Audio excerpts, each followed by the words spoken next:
জামা কাপড় পরিষ্কার করতে কষ্ট হয় না? সারা রাত তো এখানে দাঁড়িয়ে থাকবা যতক্ষণ তোমার বাবা না আসে। বেয়াদবি করা, মাথার উপরে ইট তুলে দেবো। সারে গায়ে নোংরা মাখলে কেন? খাবার ফেললে কেন? আর ফেলবা? তোমার আমি খাবার দিছি, তুমি চুপ করে বসে বসে খাবা না? খাবারটা না খাও, তুমি রেখে দাও। তুমি ফেললে কেন? ওইখানে বাড়িতেই দাঁড়িয়ে থাকবা, ওইভাবে দাঁড়িয়ে থাকবা। তোমার বাবা আসুক, তোমার বাবা তোমার পরিষ্কার করে দেবে, তারপর তুমি ঘরে উঠবা। বলো। না, আমি কোলে নেব না। তোমার সারে গায়ে নোংরা লাগানো তো। এই নোংরা লাগাইছো কেন? এই নোংরা লাগালে কেন? এই নোংরা মাখা, এই নোংরা তোমার গায়ে।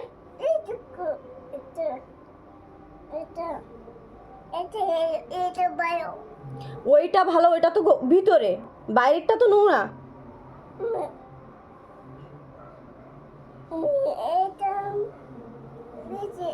কি করবো? যাও স্নান করে আসো, স্নান করে এসে তারপর ঘরে ঢুকবা। আমি কি ইট তুলে দেবো মাথার উপরে? এখানে চুপ করে দাঁড়িয়ে থাকবে, একদম বেয়াদবি করবে না।